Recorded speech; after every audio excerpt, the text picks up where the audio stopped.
Hi, my name's Kym Ellis from the Jungle Scout team, and welcome to my video update for the $1 Million Case Study Europe.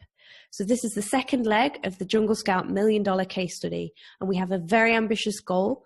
We are launching products and selling them on Amazon, and we're building our way up to $1 million worth of revenue, of which all of the profits are being donated to Pencils of Promise.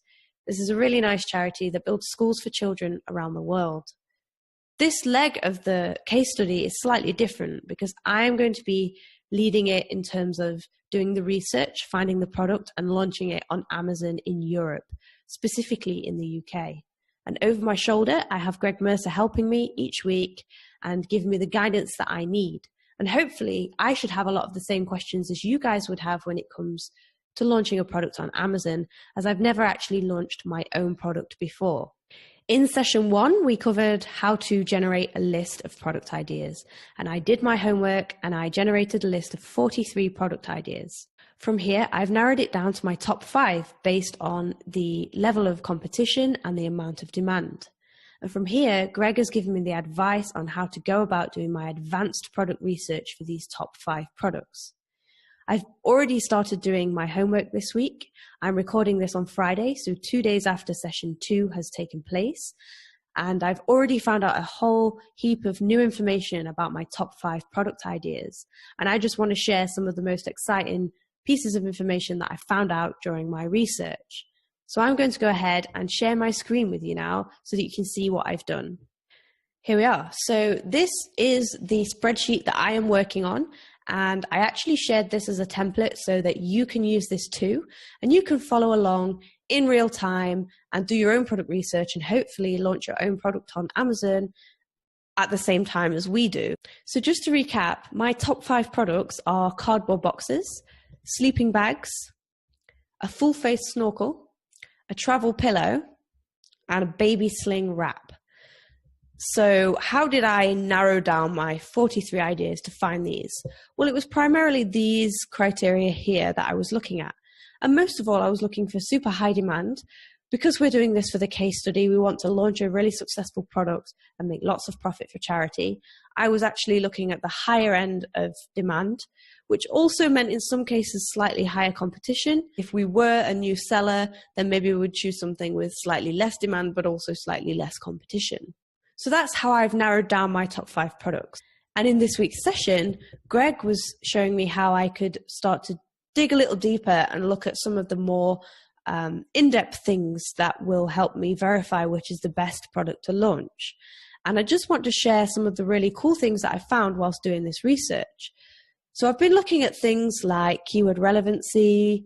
Are there any legal issues, or would I potentially need to investigate that further, maybe even seek legal advice with any of these products? How strong are the competitor listings? Can the product be improved? Can you bundle it? Is the seasonality low? So is there like year-round demand for this product, or does it only sell at certain times of year? And so far, I've found some really interesting things that I think show a great opportunity. So first of all, for sleeping bags, I've noticed that there's actually plenty of listings that have quite poor product listings, right? So their images aren't great, or they don't have many images, or they don't have any lifestyle images. Or perhaps they have short features and descriptions. And for some of them, they actually have really short product titles that don't have a very high density of keywords. So straight away, I know that I can go in and I can create a better listing. I can do better photography, write better copy. And so that's a really good opportunity for this particular product idea. Another great thing about this opportunity is that there's really low seasonality.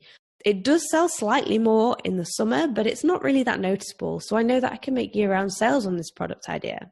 The next thing I found is that for travel pillows, I was looking at whether other sellers are bidding on PPC or sponsored ads for this product. And I'll show you what I found. So I'm searching on amazon.co.uk and I'm searching for travel pillow. And you can see that only this one Silent Night banner ad has appeared. And it's not even for travel pillows, it's for Egyptian cotton housewife pillows. So it's not even the same product. Now this could indicate on the one hand that sellers of these travel pillows don't have a very strong PPC strategy. therefore Silent Night are outbidding them, or it might mean that they're not even bidding at all for Amazon PPC for related terms such as Travel Pillow.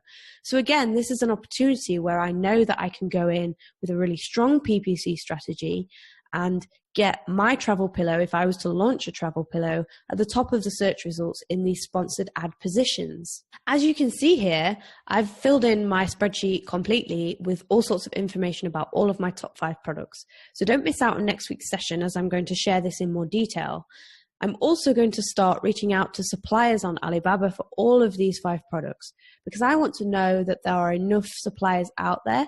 I want to know in more details how much these products would cost to manufacture, not just by looking at the guide on the listings on Alibaba, but by actually speaking to suppliers and manufacturers themselves.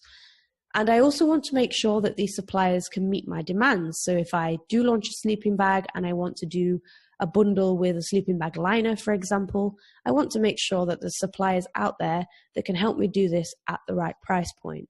And then once I've done that, I'm actually going to announce which product we are going to launch on Amazon UK in the coming weeks. So I really hope you can join us for session 3 of the $1 Million Case Study Europe, which takes place on Wednesday. If you can't join, don't worry, because we always publish a replay and a recap of each and every session. So hopefully we'll see you there next week. Make sure you do your homework in the meantime, and thank you for listening.